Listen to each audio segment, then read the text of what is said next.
ఈ రోజు మీ ఇంట్లో బ్రేక్ఫాస్ట్ ఏం తిన్నారు? మా మమ్మీ అయితే వేడి వేడి గార్లు చికెన్ కర్రీ చేశారు. ఇప్పుడు ఇవన్నీ సర్దేద్దాము. ఇంకా ఇక్కడ వేస్తున్నారు.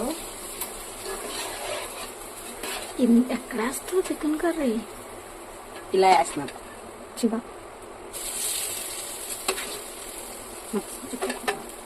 ఇప్పుడు ఈ గ్రేవీలో చికెన్ నాని మంచి జ్యూసీగా టేస్టీగా ఉంటుంది. ఇన్ని గారెలు ఎవరన్నా తినగలరా? ఈమె కూడా తినలేదు అని అనుకోకండి, తినేస్తుంది. ఇప్పుడైతే టేస్ట్ చూద్దాము. గారెలు విత్ చికెన్ కర్రీ ముందే వేసాను కదా, మొత్తం జ్యూసీగా నానిపోయింది ఇందులో.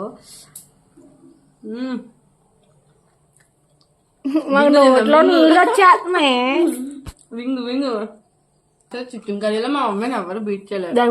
ఎందుకు వేసానో తెలుసు. ఇలా గారు చూడండి, ఇప్పుడు ఈ గారు చూడండి ఎంత జ్యూసీగా ఉందో. అదిరిపోయింది. బ్రేక్ఫాస్ట్ మీరేం తిన్నారు?